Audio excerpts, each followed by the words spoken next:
সেখানে বাবা জিকিরি করে হে দয়াল রে। হ্যালো গাইস, আসসালামু আলাইকুম। আশা করি সবাই ভালো আছেন। Welcome to my another blog.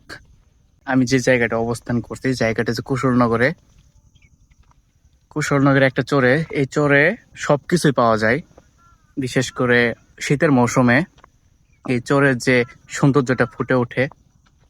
যেমন এই চরের শীতের মৌসুমে এমন এমন সবজি চাষ হয় যা এই চরটাকে রঙিন করে তোলে। দেখা যায় কত সুন্দর সবজি এখানে।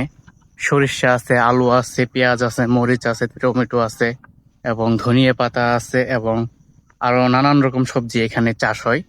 শীতের মৌসুমে এখানকার জায়গাটা অনেক সুন্দর হয়ে ওঠে। যাওয়ার পথে দেখি অনেকগুলো কৃষক ভাই ধান লাগাইতেছে এবং মনের সুখে তারা গান গাইতেছে। লইয়া যাও মাঝি রে, খড়মপুর কেল্লার মাজারে, সেখানে বাবা জিকিরি করে হে দয়াল রে। সেখানে বাবা জিকিরি করে, পাখি নাচে রে বাবার দরবারে, পাখি পকি জিকিরি করে খড়মপুর কেল্লার মাজারে। এ চরের চাষিরাও অনেক পরিশ্রমী।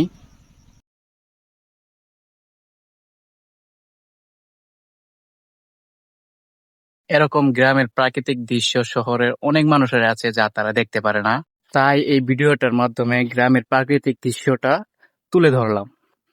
ভিডিওটা কেমন হলো সবাই কমেন্টে জানাবেন। ভিডিও বানানোর চেষ্টা করব। সবাই ভালো থাকুন, সুস্থ থাকবেন। খুদা হাফিজ।